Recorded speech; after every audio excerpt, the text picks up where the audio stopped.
working a traditional job or doing other odd end stuff, it wasn't falling in my lap like that. So that's how, you kind of know you fall into your purpose when you're doing something and it's natural and you're not even so much worried about being compensated for it and it just happens. You know what I'm saying? That's how you know you're walking in your purpose. So when I started feeling that, I knew that was like confirmation from God. Like, okay, I'm right where I'm supposed to be. What does it take to build a luxury brand in one of the most competitive industries in the world and sustain it at the highest level?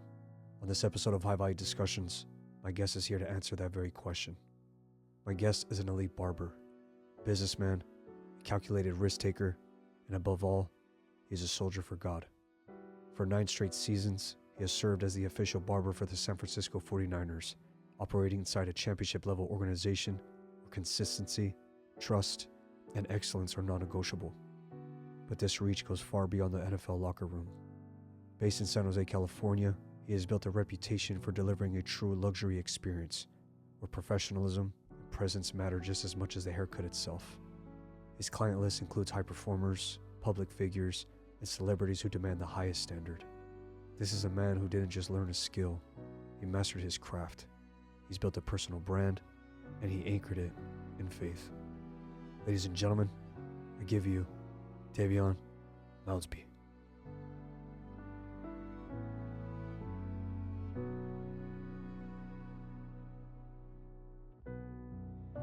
My dad was in the Army. That's how he met my mom. They lived in Georgia at the time when I was born. So we bounced around. When I was very little, when you're in the Army, you get moved to different duty stations. So, but I was young. So I think we moved to Florida when my dad got out of the Army. I think I was probably like 5 or something like 6. I was just starting kindergarten, I want to say. And yeah, so Florida is home, but I was born in Georgia and grew up in Florida. My mom's from Georgia, so I visit there a lot, going back to her siblings, sisters, brothers, spend a lot of time in Georgia too, but Florida is the home base. Yeah, I read an article quite recently, and I believe your father was a barber. Yeah, he was. And your mother was a hairdresser. Yeah, so this is like a generational thing going on here, right? So basically how that happened, when my dad got out of the Army, I guess him and my mom sat down and I think my dad, he went to barber school first because he was already cutting while he was in the Army, like his friends and stuff. Yeah. And then once he got in barber school in Florida, he went. Then my mom, she went. So she ended up going to school to be a hairstylist. And then they opened a salon. Like they opened a shop early in the early 90s in where I'm from, in Central Florida. So when they opened the business, and my aunt, which is my dad's sister, she came along too. And then one of my dad's cousins came along too. And I think my grandma was already a hairstylist, like maybe part-time around that time too. So that is the that's the foundation of everything. And me, after school, fast forwarding just a little bit, after school every day, our kids go to after school or they do this and that. I went to the shop. So every day after school, I went to the shop, and that's kind of how I learned the business super early. I didn't really know what I was learning, but yeah, that's where I spent all my time after school. When you watch movies or reading a book or so, like you always hear this story of fathers or parents passing down a business, right, or passing down the mindset of a business that's going to get passed on generation after generation. Yeah. Sometimes the kids are like, I don't want to do what you do, Dad. That was me. I don't even want to cut you off. That was me, because I had been around it so long. Even after my parents, they eventually split, divorced, closed the business.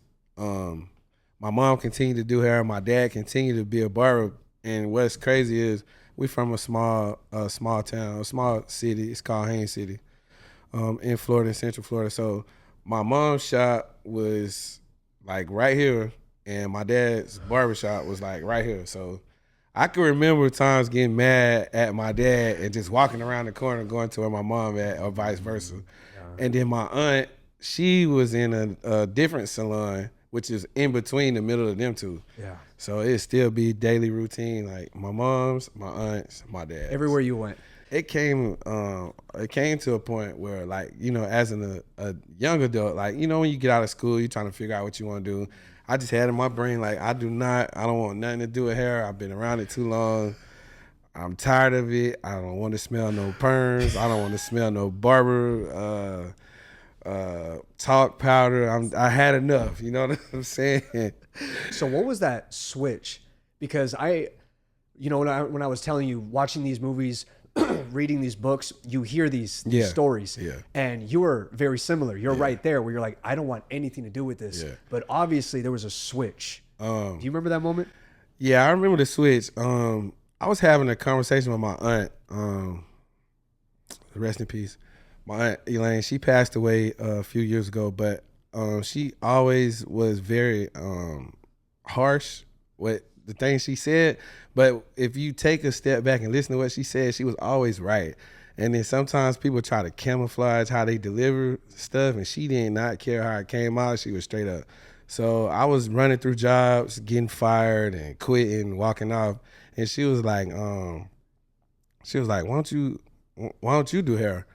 One day we was just talking, and I was like, well, auntie, I'm kind of sick of that. I don't really want to do that. And then she was like, well, it took care of you. You had a good life. And it just hit me. And I was like, dang, she right. But I didn't elaborate on it. I was just like, yeah, you right, auntie. I just left it at that. So that, and I don't even think I never told nobody this. So that little conversation that we had, it stuck with me. Because even though after that I was still fighting it and trying to not go into that, it would always replay in my head. And she would say, well, why don't you do hair? And I was like, nah, I don't want to do that, auntie. And she was like, well, it took care of you. You know what I'm saying? Like them little words, well, it took care of you. I was like, man, because as a kid, you know, I had everything. My parents, they worked hard. We had it all. Cars, the houses, the clothes as a kid, every shoe that came out, every jersey I wanted, every sport I wanted to play, whatever we wanted to do, you know what I'm saying? We lived a great life as kids, and it was myself. At that time, I was the youngest. I had two older sisters from my mom. She had them when my parents met, and then they had me, and my dad already had a son. So it was 2, 3, what's that, 4 of us? Yeah, so it was 4 of us, man, and we was all taken care of, man. So it's funny when you were able to analyze your entire family, kind of like putting their flavor and their own taste into coming to their business in the hair salons, etc. Obviously, when you stepped into that route, you wanted to bring a different touch.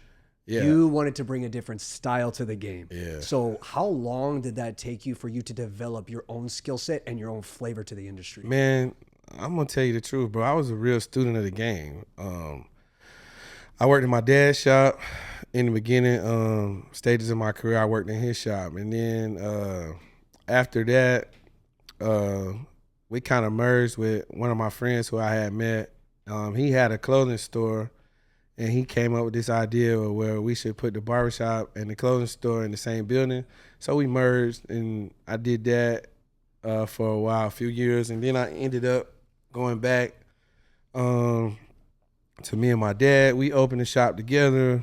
And then after that, I worked in my mom's salon for like the last 4 years. I want to say 3 or 4 years that I was in Florida.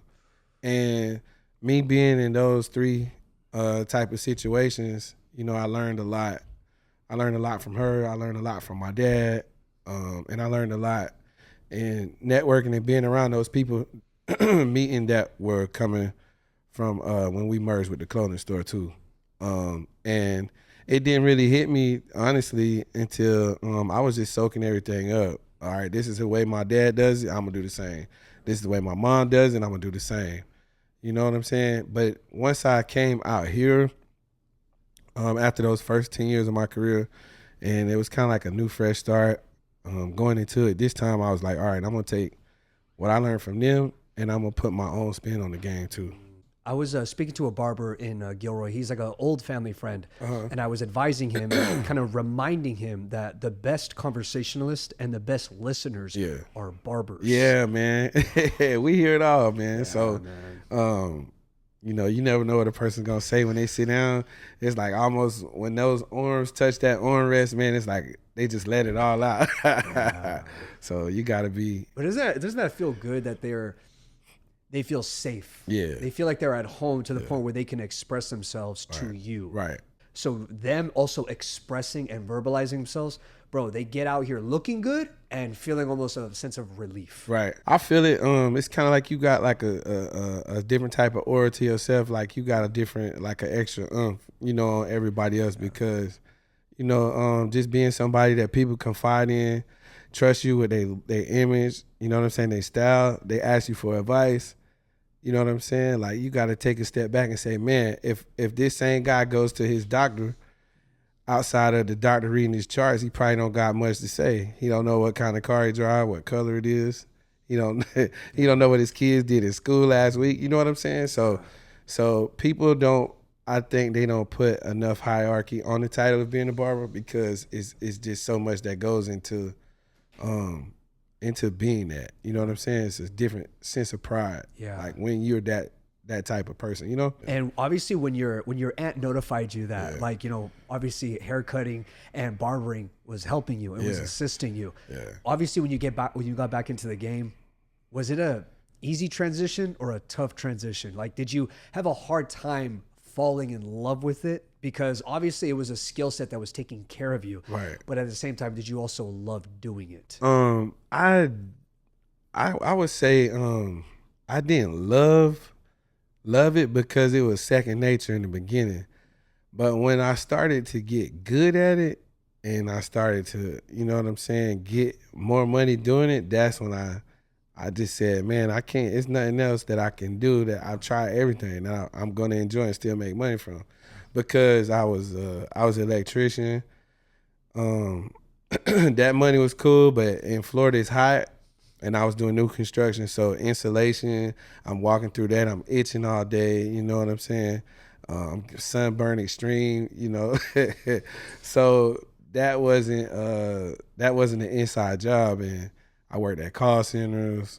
I had a little car wash that I was doing mobile with me and my friend. We was washing RVs. That was tough work, man. I tried it all, bro.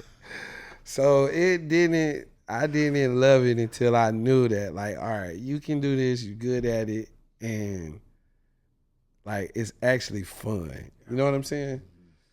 Barbering, every goal that I ever set as an adult, like as a barber, I was able to achieve. Before that, you know, working a traditional job or doing other odd end stuff, it wasn't falling in my lap like that.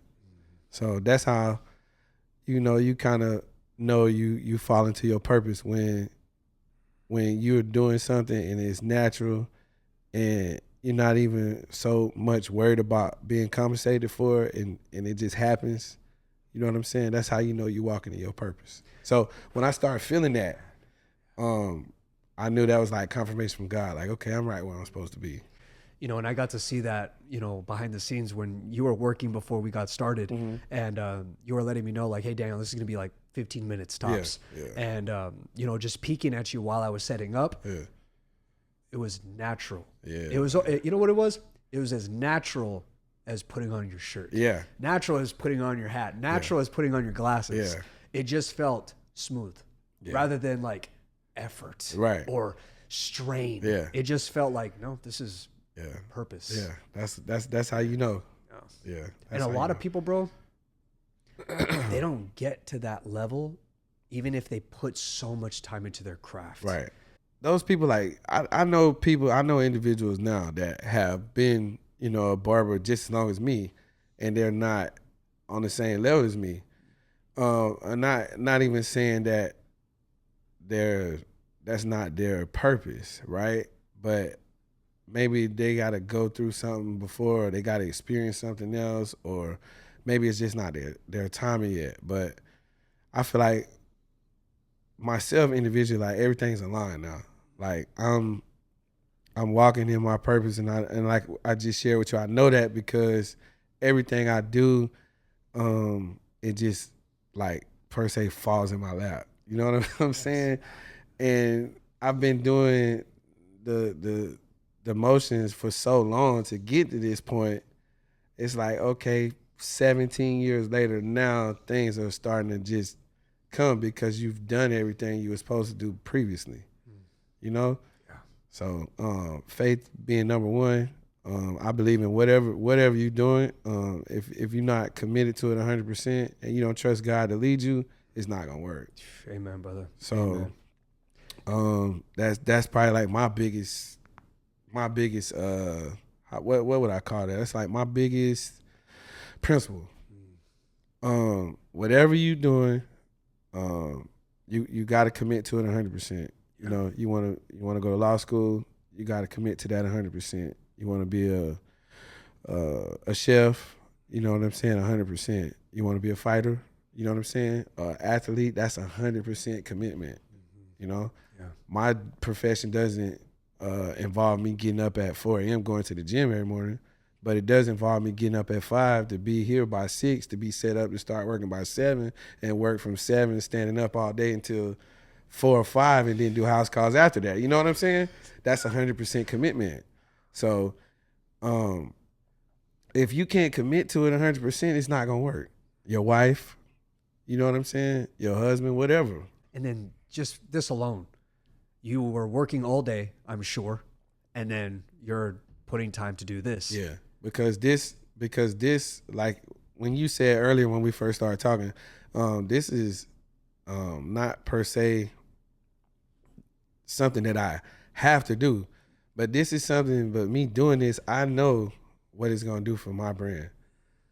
I know what it's gonna do for you've already done amazing things, but I know what it's gonna do for your brand. Like, you know, and it's just certain things. Like I said, when faith is there, you know, when I get the call about, hey, you should do this, or hey, you know, let me see what this person has going on. If our brands align, then that's something I feel like we need to do.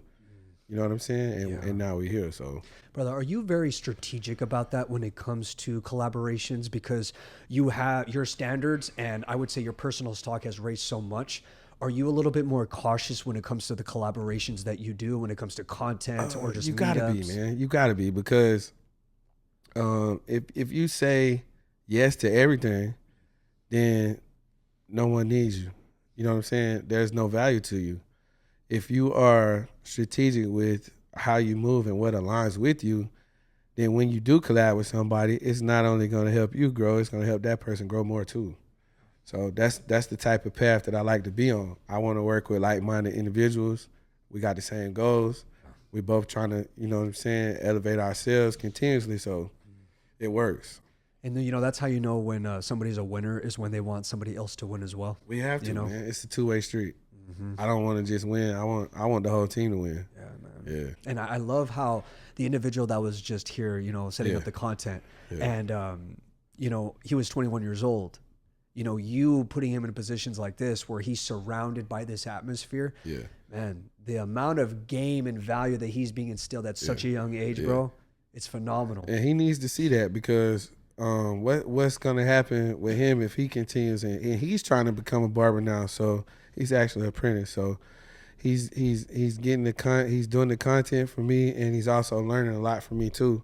And I'm learning a lot from him too, because when he's not around, you know, I need to be able to edit my stuff and get certain stuff out quick too. So we're helping each other, but keeping him around, you know, and eventually him being able to go through the doors that it took me years to get through is going to help him excel that much faster, you know. He's learning a lot, the stuff that my mom and my dad taught me, you know what I'm saying? I find myself teaching him like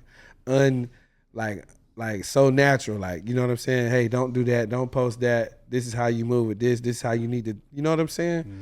So And we were talking about the importance of content, and I love how strategic you are in that specific area too. Because when I see your content, it's very quality. Because I've been involved in production for many years, and I can always applaud and admire somebody else's content. And be like, man, what are you guys doing? And it's so funny how efficient it is and how easy it is. And you guys make it quick. You just put it out there, and it's consistent. Right. But bro, quality matters much. It does. I think quality goes almost further than what the content itself is. Because if the quality is not there, then the people are gonna just keep scrolling. The fuzzy videos with, you see everybody take their phone out, what's the first thing they do? They wipe the lens off, right? But if that lens ain't wiped off and you film that and you put that up, man, that's gonna look bad and they just gonna scroll.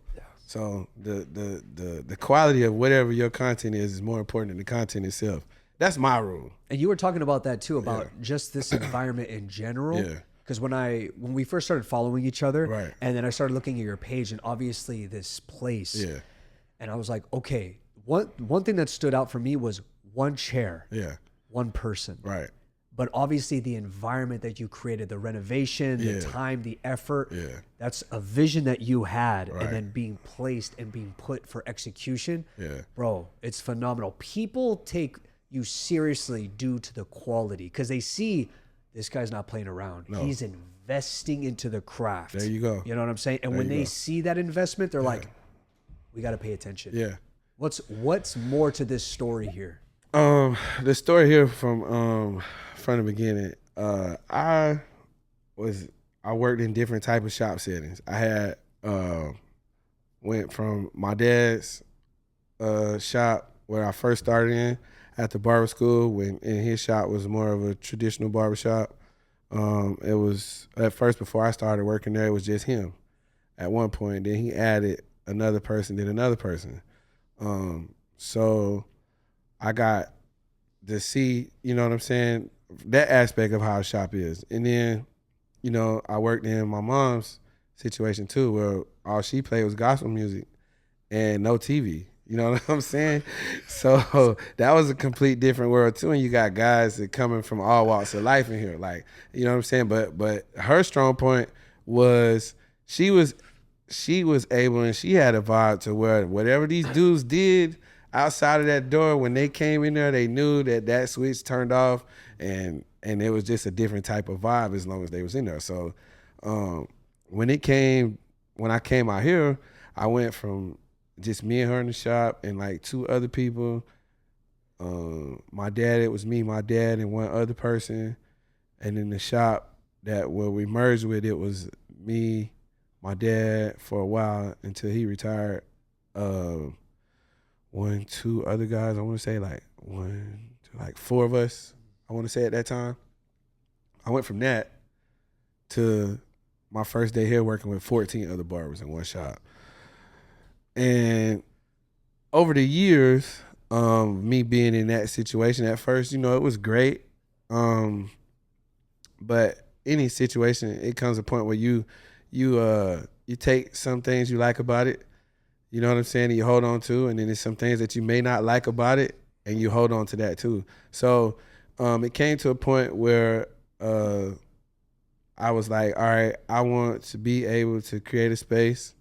I want to be able to have any type of individual in here, whether he's a billionaire, you know what I'm saying, or he's a thousandaire. But I want to be able to give that thousandaire the same experience that I get a billionaire. And I wanted to look a certain way because I want this to be something that no one's ever seen. And I want it to be non-traditional. I want it to be private. I don't want you to walk past the sidewalk and say, hey, that's a barbershop, let me walk in there, because the type of people that I've curated over the years, they don't want that.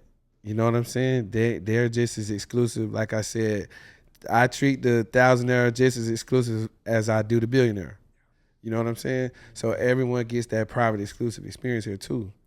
And with it being here inside of a building, it's more controlled. The privacy is there.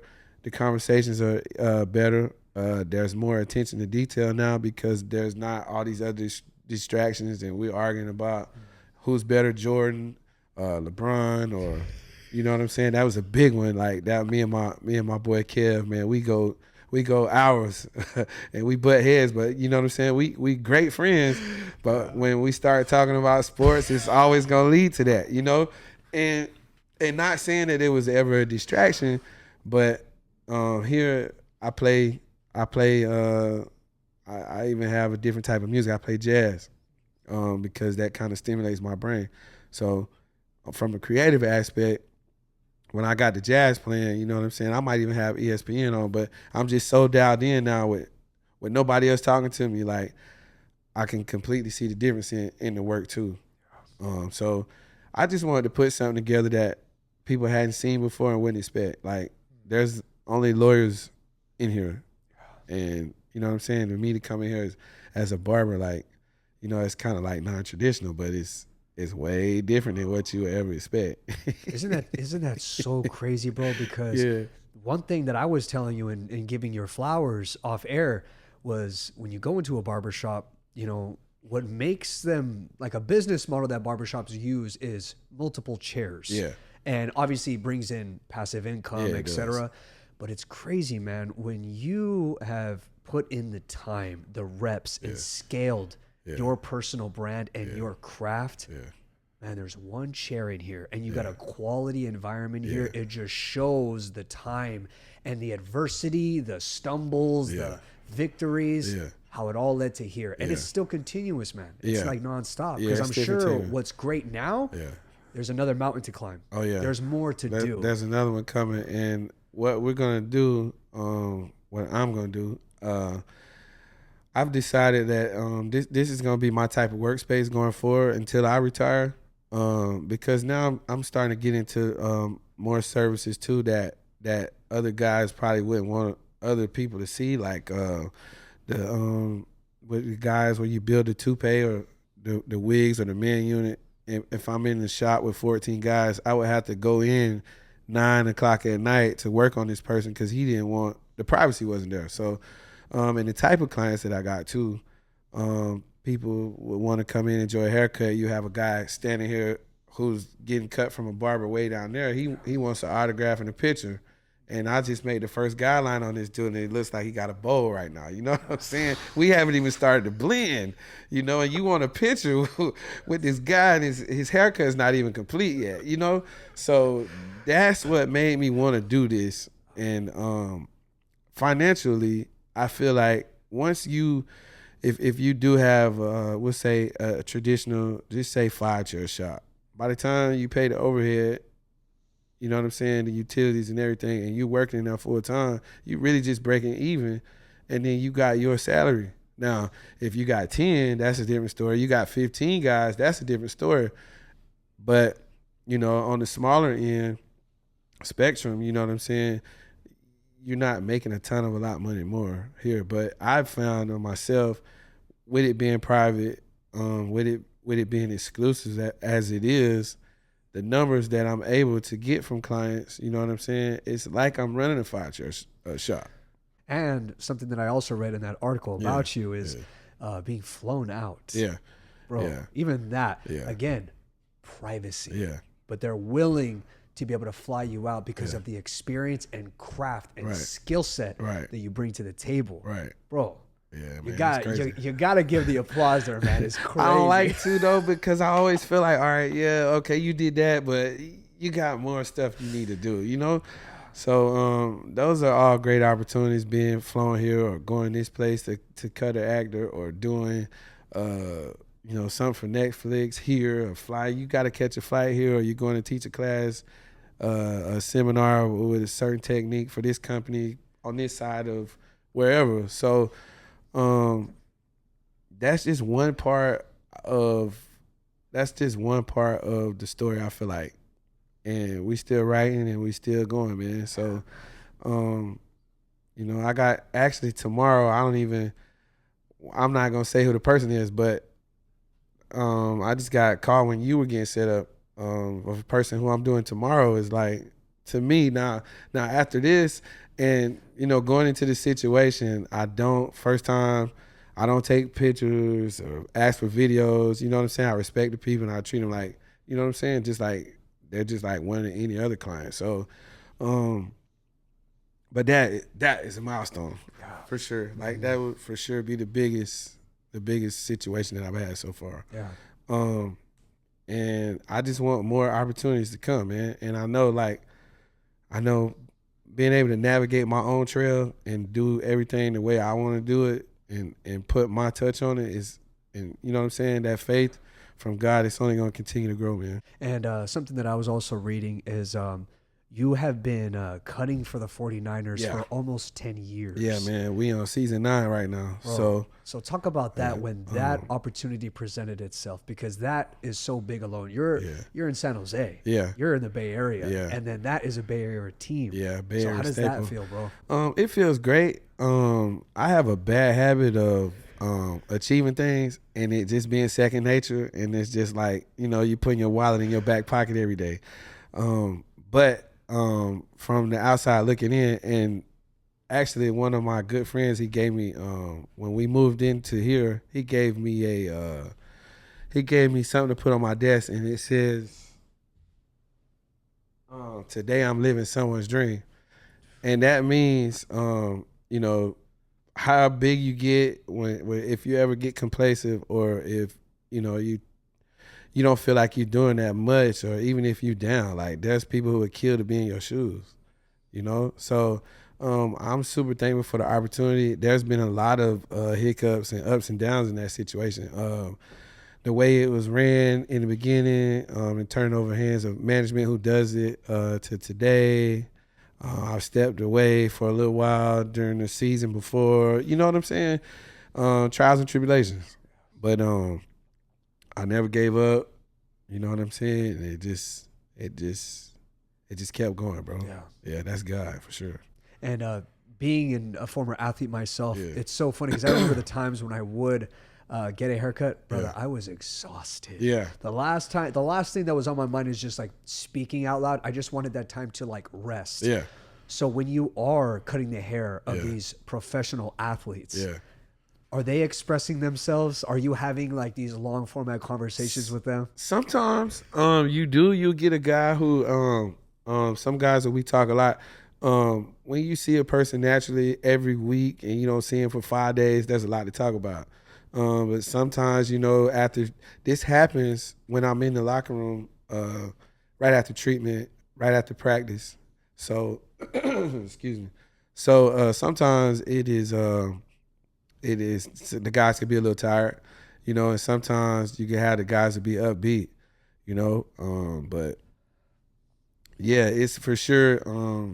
Sometimes you just get people, like you said, don't want to talk, just want to get cut, and then sometimes you got guys who won't stop talking, or they yelling at each other, or something happened in practice, or this person's screaming across the locker room telling him, hey, turn that up, that's my song. Like, you know what I'm saying, man? It's interesting. It's never a dull moment in there because there's so many personalities. You got guys from 22 to, we got one guy now who's 39. You know what I'm saying? So it's a big age group, and you got guys who like to listen to certain things. You're gonna see patterns. People, you know, who's gonna always be playing the music. You know what I'm saying? Who's always vibing, who always don't want to talk to nobody, who put the towel over their head. You know what I'm saying? Hurry up, shower, get dressed, and get out. You know? So, yeah, it could be mixed, man. You just don't never know what you're going to get when you go in there. So that's why walking into a locker room can be overwhelming if you're not used to it, because it's a lot of testosterone in there. It's a lot of a big group of young successful guys. You know what I'm saying? You can walk into a situation to where everybody's quiet, don't want to talk, and they're rushing to get out of there, or it could be damn near a party. You know, on any given day. Yeah. Myself, I was surrounded by some of the greatest fighters ever. Yeah. Whether it be Cain Velasquez, Khabib Nurmagomedov, and Daniel Cormier, Josh Thompson, Luke Rockhold, multi-world champions. Everybody.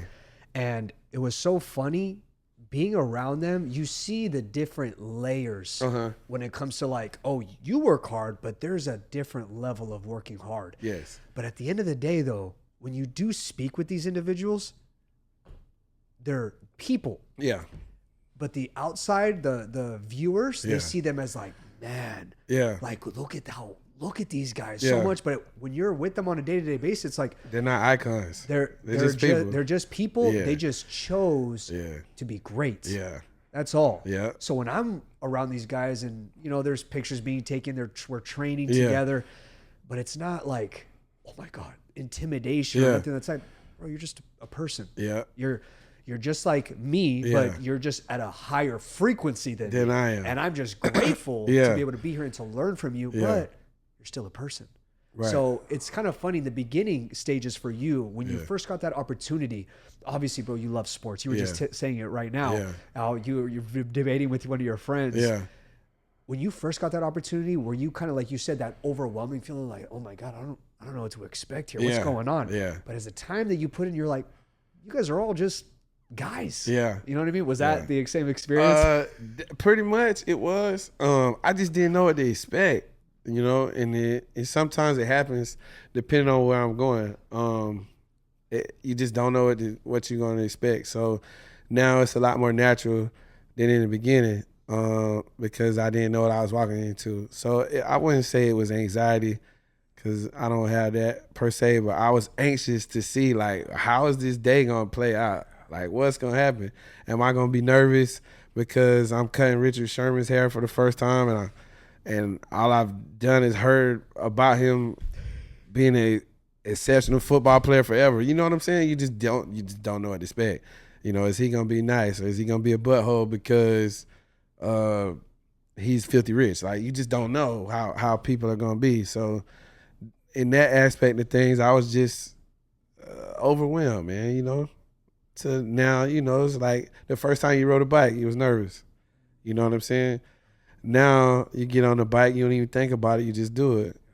And you don't have to give a particular name when it comes to the athlete, but Yeah. you know how you and I were saying how the best conversationalists are barbers, Yeah. where you make the person feel safe Yeah. and feel at home. Yeah. So that makes for great conversations. Right. So was there a particular athlete that sat on that chair that gave you so much game and so much value? There's been a few. I learned a lot of things from. Yeah. I had a client this past season went through something like super traumatic, and the conversation that me and him had, I didn't know that he was you know, how big he was on his faith. And we started talking about some things, and then, you know, that connection we built, we was talking about God, was like unmatched. So like I feel like me and him, we just got like a different kind of bond, because you talk about that type of stuff, some people just don't understand, you know? And it kind of not made me look at him different, but it's just like, man, you wouldn't think a person of this caliber would be like really even on that. But yeah, man, I would say our conversations are different. You got guys, I've had some great conversations with some players where we just talk about nothing but cars the whole time, you know, because I'm super into old school cars. That's like my second passion. I like to take cars and restore them, you know, build them, make them nice and stuff like that. So we talk. I've had conversations with guys that talking about cars. I've had conversations with some guys where we talk about real estate, and he could be telling me, I need to do this to build a portfolio, and you need to get this type of loan first, or you should look at land here because it's a lot cheaper. You know, it comes from all different ways, bro, and it just, I can't put a finger on who I've had the best conversations with, but the deepest conversation was that one person I'm talking about. I don't really want to go into Yeah, we don't have to name drop. but I'll tell you after. Yeah. I'll tell you after about that. Like just within this conversation alone, this Yeah. has nothing to do with you and I. This is just the Holy Spirit using this Yeah. conversation. Yeah. You know what I'm saying? For sure. And that's why it's so amazing for me, where it's like we're all God's children. Right. And just to be able to sit side by side with one of his children, Yeah. another soldier, Yeah. bro, It's Crazy, like right? there's extra game and extra value because of who we follow and who we walk with. And that's what I'm talking about, alignment. We didn't even know each other, but I knew, you know what I'm saying, it was organic. It was supposed to happen. I was talking to my mom, and I was like, yeah, Mom, I got this podcast tomorrow. And, like, I always call her, I call my dad before I do almost everything and tell him what's going on. And she was like, yeah, well, you know, just make sure, just make sure that it aligns. And I was like, yeah, Mom, I already checked, you know what I'm saying? I already checked everything out. I could just tell, you know what I'm saying? It's a good situation to be a part of. Yeah. Speaking of your parents, brother, Yeah. and then I believe you were speaking with your father before we got on air, and it was funny because you were saying, "Pa, what should I say? Yeah. You know, what do I gotta was say? like, anything you want me to talk about?" Exactly. But you know what I love about your situation is you were telling this story about your parents and how they were involved in the game for so many years.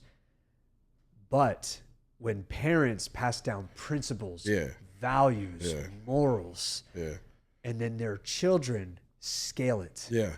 That's when you know, brother, that the parents did a phenomenal job. Right. So you having a conversation with them, letting them know, hey, Mom, Dad, I'm doing another milestone here. Yeah. I'm getting further to the objective here. I'm getting further closer to the mission here. Yeah.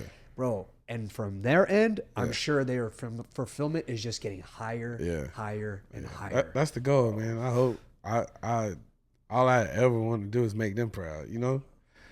Make them proud and be able to do nice things for them here and there. You know what I'm saying? That's it. So, we'll see. We'll see. I don't like to talk about myself. I don't. Like, I could be on the phone with somebody. Like, I was on the phone with somebody today, and they was reading the caption I had just posted. And I'm like, all right, that's enough. I'll talk to you later. Like, all right, bye. Gotta go. Because I just don't like talking about me. And I guess that's just a part of my humbleness. You know what I'm saying? Sometimes I got to come out of the shell and do it. I'm not a shy person, but when you start talking or quoting me on the articles or what you seen in the video or I said or on the series, I talked about this, and it's just like, all right, I'll talk to you later.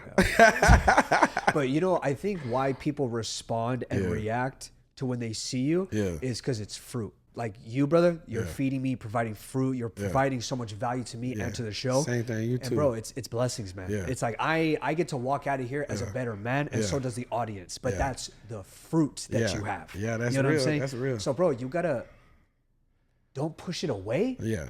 Almost like embrace it, but the work still continues. Yeah. Even I'm the same way. Yeah. I'd rather not speak about myself. Yeah. I'd rather not say this. I'd rather not say that. Yeah. My whole thing is like, there's fruit to give, so let's give it away. Right. So it's almost the same thing with you, but I understand the verbalization of things. I totally get it. Yeah, man. I just did a series recently with the Niners, man, and it was from Gillette, and it was a big production, man. The first when they dropped that first episode with me in it, I didn't even want to. I didn't watch it. I'm like, okay, well, I know what it's gonna talk about because I was there. You know what I'm saying? I don't care what they cut or what not. I'm not even gonna watch it, and I didn't watch it.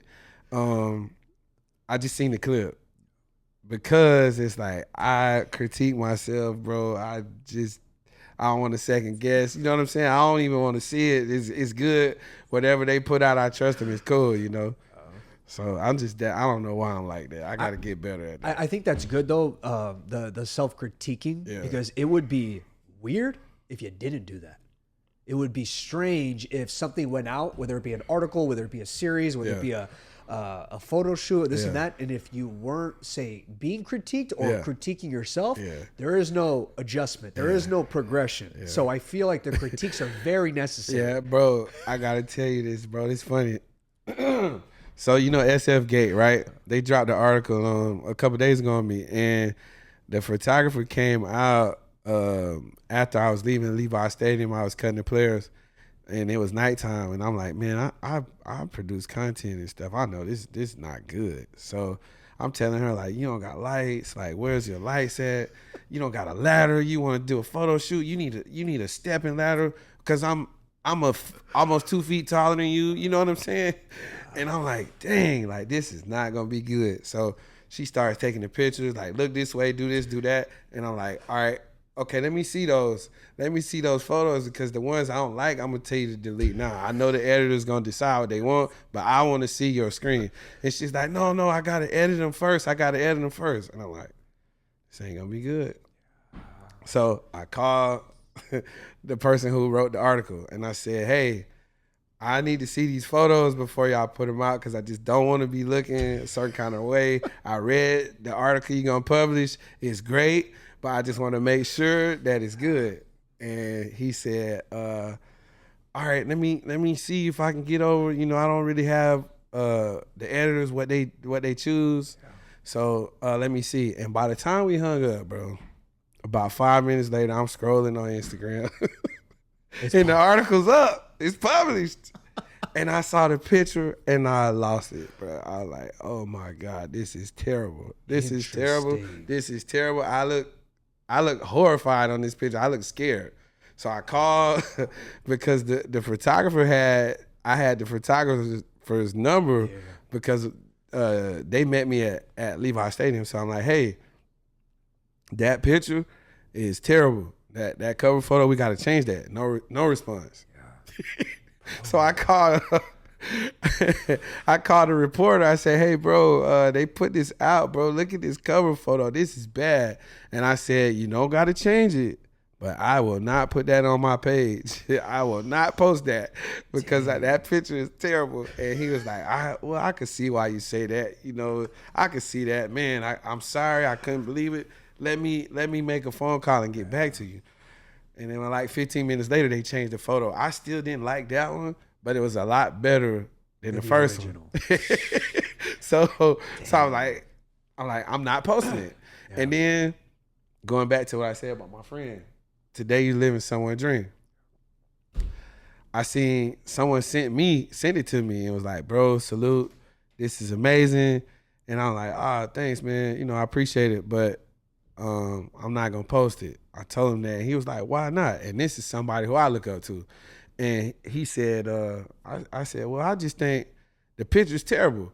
And he was like, man, people they gonna read the headlines. They ain't even gonna look at the picture. Just post it. And I was like, all right, tomorrow. I'm gonna sleep on it. I'm gonna pray on it. Tomorrow I'm gonna post it. So I woke up the next day and I posted it. And I think we had like 40,000 on that post. And it was like, dang, like, I need to stop being so hard on myself. Yeah, but the picture, bro, she took the photograph. I'm way taller than her. So she shot up. And I had on my prescription glasses. So you can see the anti-glare lighting up from the flash. And I'm looking down, it's like a straight, all you can see is my nose. I'm like, so that is it. Remember how we were going back to like collaborations? Yeah. It's almost so funny when you're involved in something. Yeah. I feel like there should be some form of communication on if the person's involved, it's almost like they should be giving the thumbs up here. Right. So like this situation, what I advise every guest who comes on here, they're also the producer and director of the show. Got you. Meaning, how is the title? Do you like it? Yeah, because you're a people's person and you care. Exactly. Some people, this is not just a job to you. This is your passion. And like we talked about earlier, you walking in your passion. So you're gonna do everything the right way. This person, I feel like it was just a paycheck. It was after hours, you know what I'm saying? They rushed to get the photos so they can rush and put the article out. So it just came out rushed. And even though the feedback was amazing, it just made me look, I just didn't like how I looked, to say that for the most part. But I mean, you ain't gonna like everything. You know what I'm saying? Every photo, every whatever, I just got to get used to. Sometimes it's just not going to be the way I want it to be. And the where I plan on going, you know what I'm saying, where God already told me we going with this, that's just something I got to get used to. Yes. Yeah. And when I remember a while ago, a guest asked me, Do you have a hard time listening back to the episodes when you're editing and you're the one speaking? I was like, I used to do that, but it's not about me. It's about the people. There you go. You know what I'm saying? So I'm not thinking about, even though it's High Value Discussions hosted by Daniel Gonzalez, I'm just the person who has the show, but it's the show for the people. So it's not about me. Yeah. So the center is not me. There you go. You know what I'm saying? So it's easier for me to kind of like pump the brakes out. Even when it does go out, I'm not thinking about, did I sound good? Did I sound stupid? What was that? I laid that aside because it's like, no, this is the guest telling their story, their testimony, their experiences, losses, gains, everything. Yeah. Ain't about me, brother. I felt like that definitely inspired somebody, and I feel like that was the purpose of that article. So I just put it behind me, man. And that's the thing, man. Yeah. Like, look at the fruit, because again, going back to the journey from how you were first starting, how you pretty much refused to follow that route. Yeah. When it comes to like following the footsteps of your parents, going against what was already written, and just going against what God was already showing me what I was supposed to do since I was a little kid. I always used to tell people when they asked me, "What you want to be when you grow up?" I'm gonna be a dentist. All right, that sounded great. But I didn't really realize how hard that was gonna be and how much school I had to go to until I got mid like 10th grade. So at that time, you finding yourself, you becoming a young man, you thinking about the future at some point, but everything's happening so fast. It's just like, all right, well, I'll figure that out later. And that put me in the situation to where, all right, now it's later. Now what? You know what I'm saying? So I went JUCO. I went to local junior college. Started class. And it was.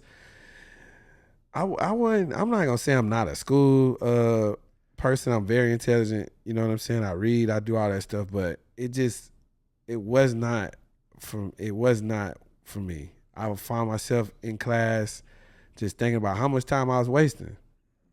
Because I knew that I'm not going to be a dentist.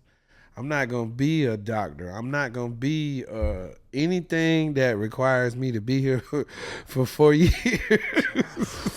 You know what I'm saying? And anything that's going to require me to be here for only 2 years, I can make more money doing something else.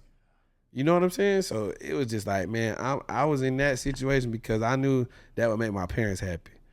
You know what I'm saying? But if I'd have just told my parents when I was 16 and in high school, because in the state of Florida, you can go to cosmetology school or barber school in high school for free. If I'd have just told them then, hey, I'm going to be a barber, this is what we going to do, they would have been just as happy by me lying, telling them I'm going to be a dentist, or I'm going to go to dental hygiene school first and we're going to build on that. And that's like probably the biggest mistake. Because I went to barber school when I was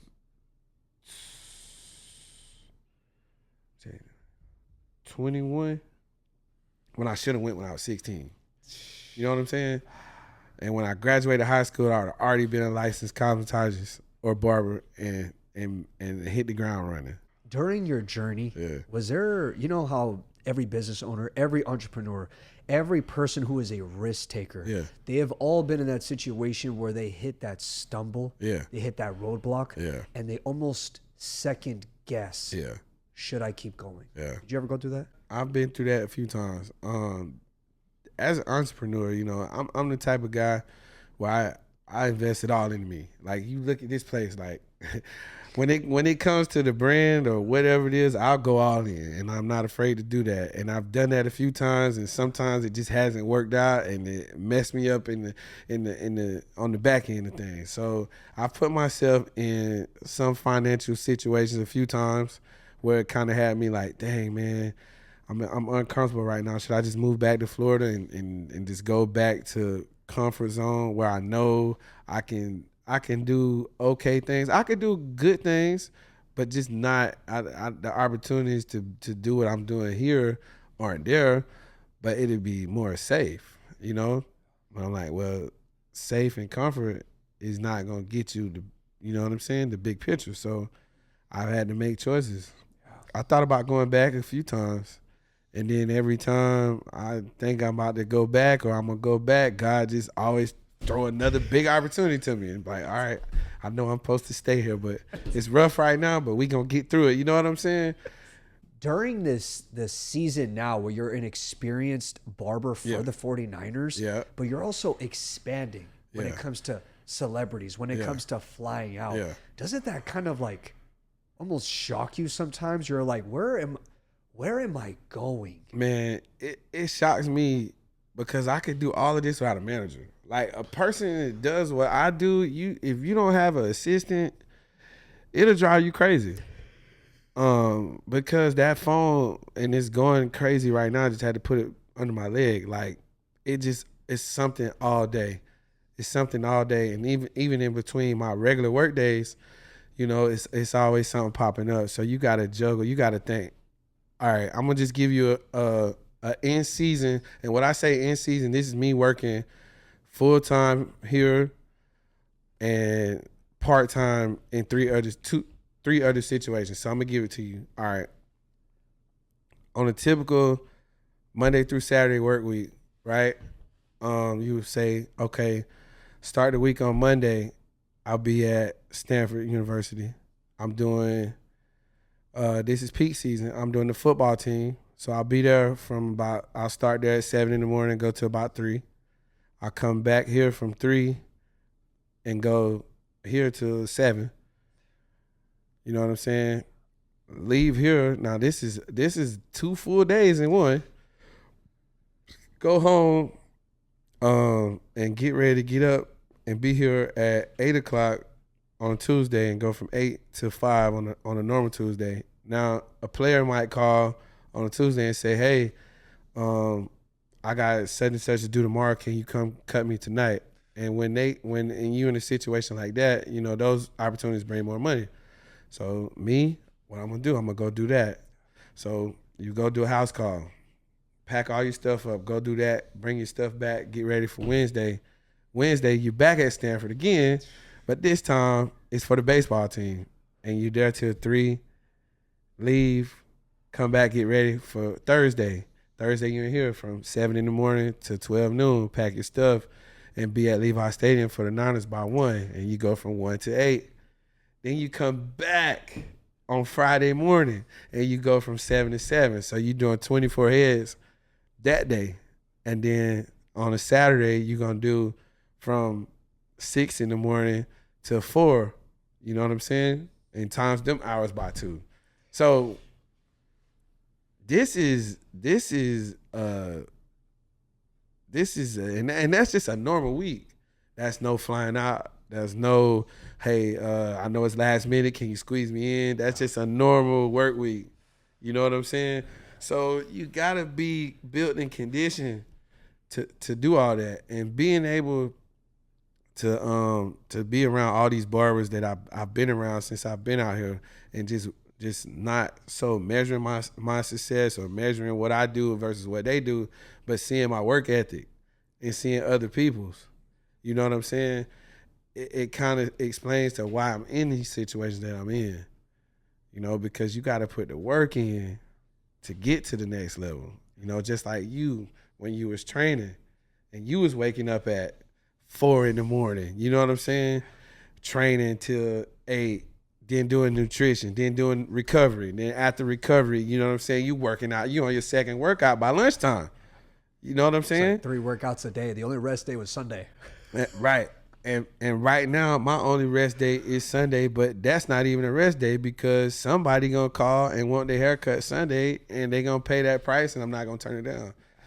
And all in the midst of, okay, it's like finding in this season of life, I'm looking for balance. I'm not married, you know what I'm saying? If I was, it'd probably be a lot easier to just have some food when I get home and all the other stuff I gotta pay my house cleaners. They come and keep the house managed and stuff like that, or I got to pay somebody to do this, pay somebody to do that, which is fine. That's my lifestyle. But I would like to be able to devote more time to the gym. Like when I first came here, I had a full 6-pack. You know what I'm saying? But I wasn't the caliber of person, and I wasn't doing the things that I do now work-wise. So me working out, everybody says, oh, well, just get up early in the morning or just work out after work. Yeah, I would have to push myself even harder to do that, but my schedule is insane, and it's easy for people to say, you know what I'm saying, because you're not standing up for 14, 15 hours a day. And then communicating and listening is work. And then you're going to leave after you did a full 12 and go to the gym. Once I hit that seat in my car, I go home and park. And if I park in the garage, or I might sit in the car for an hour before I even get out. That could have been my workout time right there. You know what I'm saying? But it's like, whew, sometimes you just gotta. That word balance is very confusing to people. Uh-huh. And I remember I spoke with a woman on my podcast. She's a senior vice president for a public traded company. And she says she blends. She doesn't balance, she blends. I like that term. How do I blend work and blend my family time? Yeah, it's tough, bro. I haven't been home in a year, bro. I ain't been home in a year. I was home a little bit over a year ago. My grandma passed away, and that was the last time I've been home because of the simple fact that I knew that I wanted to build this. And after I went home and took care of that and came back, it was like, all right, you got to shed off everything. I came back. When I got back here, it was like, all right, I got to be selfish. I got to sacrifice. I got to do everything that I can to focus on me right now. And it's tough and it's hard, but, you know, it had to be done or this wasn't going to happen. You know what I'm saying?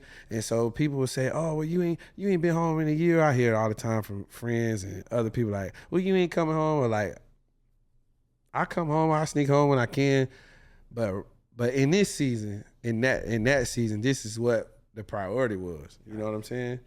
And people say that I see the place and see how it came together in such a short time. It's because I had the plan, I had the vision, you know what I'm saying? And I was working towards the finance to just be like, all right, when I get that perfect space, I'm gonna know it's for me. I'm gonna know it's perfect because it's gonna fall in my lap because that's how God gonna show me it's for me, and I'm gonna hit the ground running because I done sacrifice and I done shut down all these nights of going out. You know what I'm saying? Spending money on dinners, flying for leisure, vacations. All that is in one hat, ready to build this. And once I got confirmation on this is where we was gonna be, this is the home base, boom. Sometimes when people will try to say to stop and to slow down, so you don't continue to do this. Yeah. It's tough, right? Yeah. It's tough but to that's navigate confirmation that. though, because I was feeling like, okay, and in the process of this, I was feeling like, okay, you need to keep this to yourself. What you doing, you need to keep it to yourself until it's done. And that's what I did. And I knew it was gonna make certain people feel some kind of way. But if I tell everybody what I'm about to do and they start giving me feedback and I'm taking bits and pieces of what they saying, it's gonna make me second guess the move. You know what I'm saying? So I had to just do it like you saying. I had to just not talk about it. You know what I'm saying? Keep it to myself, and it was so hard. It was so hard to do, bro. It was so hard to do because it was like, man, once I got the place, you know what I'm saying? It's like, all right, I want to tell everybody. You know what I'm saying? Can't tell nobody. Tell mom, tell dad. That's it. You know what I'm saying? Maybe one or two other people back home or whatever. That's it. Then, you know what I'm saying? You rip the carpet up. Right, and you got this brilliant idea in your head of what you want this floor to look like, and you want to be like, all right, well, should I do these colors, or should I do this, or how should I do that? But you got to keep it to yourself. You know what I'm saying? Because people will critique like, that color doesn't fit your style. And like, now how it's do you like, know my style? And now it's like, maybe I should just go with the traditional wood floor. You know what I'm saying? But so what? Piggybacking off what you just said a few minutes ago, like, you know, sometimes you just got to keep it to yourself. When there's headlines, when there's progress, Yeah. there should just be a natural thing to do because we do that for other people. Right. When we see people who are achieving great things, Yeah. we pat them on the back, we send them that message, we send them that phone call, etc. Yeah. Sometimes it's not like that. No, on it's the not. other side. So, There's people who you have you've helped, you know what I'm saying, build their foundation. You've helped be a part of their journey. You know what I'm saying? Then now you start your own, and sometimes them people just ain't gonna be there. You know what I'm saying? And that's okay. That's okay. I came to the realization like it's okay. You know what I'm saying? Because it's God's purposes. Maybe this ain't the season for that person. You know what I'm saying? Maybe that person is not a person who's meant to be in your life right now because you got more things to accomplish, and you don't need no distractions. Who knows? You know what I'm saying? That could be a guy. That could be, you know what I'm saying, a woman you dating. You know what I'm saying? That could be a family member. You know, you can take that however you want to, but those are some powerful words right there. Speaking of that sacrifice, you have made those waves. Yeah. And you sit with these actors, right. You sit with these athletes, and you hear their sacrifice. Yeah. And then your sacrifice is so different, but the two words are there. They're the same things that both of you guys are doing. And in order to be great and to order to be able to change the trajectory of your family's bloodline, you need to sacrifice. Yeah. So the fact that you did take that leap, bro, you're not home like how you would want to, but you're sacrificing. You're being obedient to the calling. Yeah. Because your mother didn't tell you to come out here. No, your father didn't tell you to come out here. My mom said, and I'm gonna keep it funky. My mom said, I said, Mom, I'm gonna move to Chicago or I'm gonna move to Cali. And she was like, what? What you gonna do that for? You don't need to do that. That's what she said. And it was just a natural, you know what I'm saying? And I think that's not her not wanting me to go be great and go be successful, but that was that motherly instinct. Like, I don't want my baby to fail, or I don't want my baby to go out here and something happen. You know what I'm saying? So that's what she told me. And my dad, you know what I'm saying, it was kind of like, and he, you know, he was in the Army, so he got that background where he done bounced around, you know. And it was a point where he lived out here. I first started coming out here like 2001, I want to say. He lived out here at that time because I do got an uncle who lived out here. My uncle was he came out here in the 80s, I think the late 80s, and he was very successful in the tech industry early. And he got his foundation here, and it's still here. You know what I'm saying? He's older now, but he's still innovating. He's an engineer doing his thing, you know? Yeah. And so, it was just like, all right, there's nothing else I can do here. I don't think I'm gonna get no more opportunities. You know what I'm saying? Who knows what could have happened? But I'm pretty confident that I wouldn't be as successful because not like I didn't have support. I did. You know what I'm saying? I can't say that I didn't have no support back home, but it's just kind of like the opportunities. You know what I'm saying? The commute. If you go into Orlando now, if you go into Orlando, back then, you go to Orlando, it take you 30 minutes, 30, 40 minutes. But now it's 2 hours with traffic. You know what I'm saying? And you kind of all but got to move there to start something. I think last time I checked, the population of Haines City was around 40,000. I want to say, I'm going to check that now. Let me see. And I'm going to tell you what gave me, what made me say, okay, I looked this up.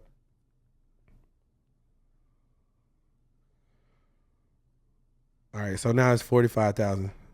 Wait, hold on. 45,000, 2025. Okay, when I left in 2020, I was already gone. I left in December 2016, but this says in 2020 it was 27,000 people in my city. Now it's saying it's around 45 to 50,000. So you gotta think you going from a place that's got 27,000 people to a city that's got. Hold on, let me see. It's got to be way more, Bruh, this 1.1 million. In San Jose. You know what I'm saying? So I'm sitting there like, all right, I accomplished all this with 27,000 people in my city, but that's over there. So Polk County is like, they call it the heart of Florida. That's Central Florida, right? You got Haines City, that's where I'm at.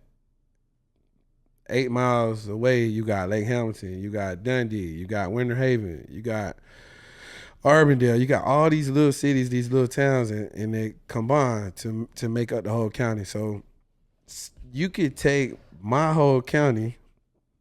Let me see. Crazy. You could take my whole county, which is 880,000 people, and I'm gonna see. I don't know how many cities that is. That's something else I would have to look up. But you got 800,000 people in in the county, and this one city is 1.1 million. So you got an extra 400,000 people. You know what I'm saying? In your city that's bigger than your whole county. So like, if I could do all this here, I know if I go there, you know, with my skill set and my work ethic, I can really make something happen. Yeah. And that's just kind of how, like, I was sitting at home thinking, like, man, every Saturday I'm making $400. I'm making $400 every Saturday. I'm working from 5 in the morning to 9 o'clock at night. You know what I'm saying? That time, I think I was getting 2016. I was getting maybe $15, maybe a haircut. So when I jumped from the $15 a cut back in 2016, when I moved out here, it was double. It was starting at, I think, like 35 to 40. That's where I started at. So from 2017 to 2019, I was able to double that. I went from 40 to 80. Then COVID happened. Shut down for a year and some change. You know what I'm saying? So now you got people who wasn't barbers, they cut in the garage, people cutting their own hair. You know what I'm saying? There was a lot of that. That's what, backing up with what we talked about roadblocks. That was a major one because we couldn't work. Barbers weren't essential. You know what I'm saying? So it's like, all right, what do I do? So my core people, I sat on the couch for 7 months. I was working out every day, riding around, just doing whatever. I was working on the old school, back and forth between LA and here. Just too much leisure time to just do whatever. So it's like, all right, I got to get back to it. So when I started back from that going from that $40 to the 70, 80, all the barbers in the area who were $25 back then, now they $50 during pandemic because nobody's cutting. So when we open back up, it's like I was already the most expensive in my city. So it's like, all right, I can't raise my prices because I just did right before the pandemic. You know what I'm saying? But I wasn't focused on that dollar amount at that point. I was focused on getting the clients back, getting the routine back. You know what I'm saying? And then once I was able to do that, now we can scale again. You know what I'm saying? But it was rough, man. I had a job. I was doing the Niners and the Raiders at the same time. And when the Raiders moved to Vegas during the pandemic, they were basically like, all right, if the job, you still interested in the job? Yes, I am. But I can't commute now. Now I can't fly back and forth. So I had to let that go. You know what I'm saying? Because they were so strict to where, okay, you come here, you gotta wait a day, get a COVID test, cut, you know what I'm saying? And then you can't travel again because if you travel, now you gotta wait 7 more days. You know, the NFL has strict policies then. And then the same thing would apply to once I get back here with the Niners. So it was like I had to let that go. You know what I'm saying? Which would still have been another amazing opportunity, but it was just confirmation. Like, it's a lot going on. You don't need to focus on that. Don't worry about it. God got you. You know. Yeah. So that was another stumbling block. Just like what we talked about. You know, sometimes you go through stuff, and then getting back up and getting going again. You know, it took. You see that happened in 20. I was not operating back to probably 100% until maybe 2023. That was 3 years later, which was just 2 years ago. You know what I'm saying? So I rebuilt that whole clientele from 2017 to 2020. I rebuilt from 2021 to 23 because when we were shut down and I was saying no to everybody, I'm trying to stay safe. Oh, I used to have asthma. I don't want to die. You know what I'm saying? It's like, those people who was wanting to cut, they was finding other people. You know what I'm saying? And at that time when I was $80, they might have found somebody who was maybe not as good, but okay for like 30, 40, or maybe they was doing it themselves. You know what I'm saying? So Themselves is crazy. yeah, that was a learning experience, you know? And it's just one of them stumbling blocks that you just had to go through. Like, I'm just now getting into 2026 to be able to raise my prices again, because it was, all right, you're down, you build it up, you build it up, you build it up, and then boom, now you shut down. All right, you're back open, that same number where you left off, now you got to rebuild again, because you got your core guys. I got guys that I've been cutting since 2017 when I got here. You know what I'm saying? And I had guys that I was cutting in 2017 that I'm not now.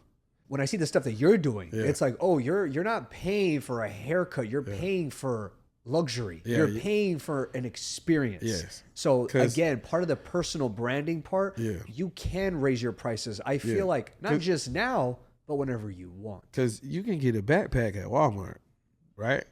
And you walk in there, you get the backpack, it's $8. You go stand in the self-checkout line, there's 20 people waiting in front of you. You go to a register, they got 40 of them, but only 2 of them open. So you wait another 30 minutes for this $8 backpack. And you get home and you wear it and the strap break in a week. And you do the same thing again, right? Or you could go to Louis Vuitton and you paying $2,500 for this bag, but it'll last you 10, 15 years. And when you go in there, they're going to give you champagne. You know what I'm saying? They're gonna sit you down. Water. They're gonna give you water. You know, they're gonna bring all the bags out, show you and tell you about the fabric. They're gonna do the most for you, right? But that experience and you being able to say, man, I'm in Louis now, I'm shopping in Louis. You ain't going back to Walmart for that backpack, right? Like I think Steve Harvey said one time, once you fly, you make enough money, you fly first class, you never want to go coach again. You know what I'm saying? Because that experience. So this is an experience I want you to experience, because when you in first class and you on that 13-hour flight and they come out with silverware and they give you a hot towel when you done to wipe your hands off, you know what I'm saying? Come by, toss you a pillow and a blanket. And they go back just 3 rows and the people behind you don't even get a whole soda, a pack of crackers. You know what I'm saying? They don't even let you get the whole soda can without asking, right? That changed your perspective on life. Am I lying? That's so true. So it's like, I want to be first class. You know what I'm saying? I want to give everybody that first class experience. I feel like even just coming in here, like the walkway in general, where you're entering, the stairs, the tunnels, everything, it's an experience already. Right. And then you open the doors, it's like luxury. Yeah. It's like you're walking into Gucci, you're walking into Armani, you're walking into Rolex. It's that same feeling. Yeah.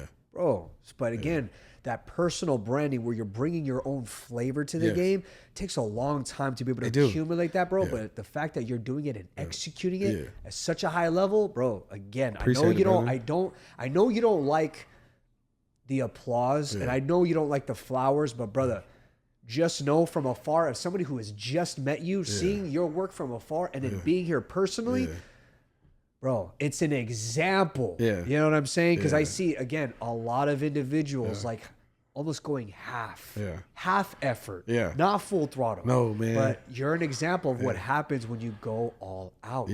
Yeah, we like horsepower, man. So, you know what I'm saying? When we hit that gas, I want to, you know, you're going to be the first one to the finish line. But in this game or in life, you know what I'm saying? That finish line is you never get to it until your time is up. You know what I'm saying?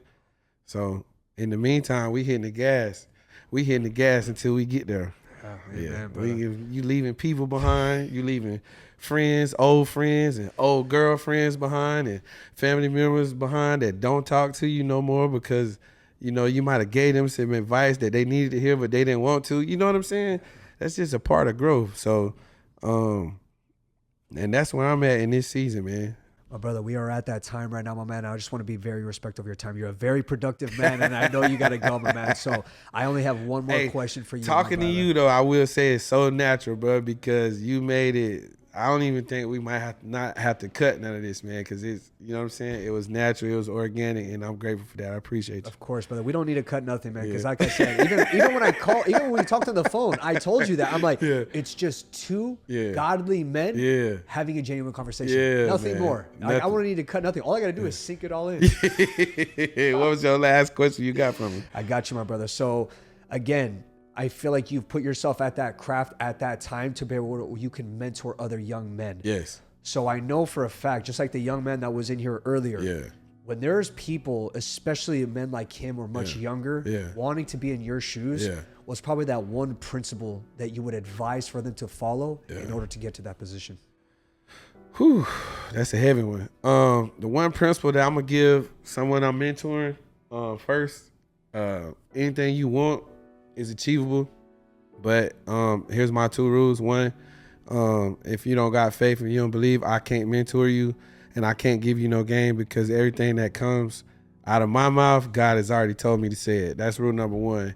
And rule number 2, if you don't work hard, or if you're not willing to put in, that the extra long nights or the extra early mornings, then it's not gonna happen for you easily. It might happen, but it may take twice as long because you didn't give it your all the first time around. My man, where can people go to follow you and find you, my man? Instagram is my favorite platform. I got them all, but it's TEE_DA Barber. T the Barber. I'm on TikTok. I'm on YouTube. I'm on all of them. So. Well, again, brother, I told you in the beginning, off air and at the beginning of the podcast, I truly appreciate your time, bro. You didn't have to do this, but you did anyways. Thanks, bro. I gained a brother today, my man, and I get to walk out of here as a better man, and I appreciate for what you've given me, man. Thanks, Thank you so much, bro. I feel the same way, man. Thanks for making it a easy experience, and I commend you, bro, because this is not what I was expecting, and then the conversation. You're like, this guy's sorry. What's Nah. That's not what I was thinking. I just didn't know. I didn't know the depth of it. I did watch your content. I seen you putting out amazing work. But this is the first time that someone, I've done podcasts before, but I went to them. This is the first time that somebody's pulled up on me. So, yeah, amazing. Well, I appreciate you, and I can't wait for part 2, my man. Yeah, for sure. We're gonna do it again.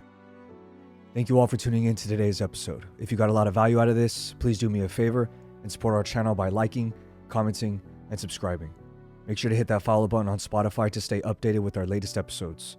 And if you are listening on Apple Podcast, I would greatly appreciate it if you would leave a 5-star rating, followed by with a review. Again, thank you all for the support. Stay loving, stay hungry, and stay excellent.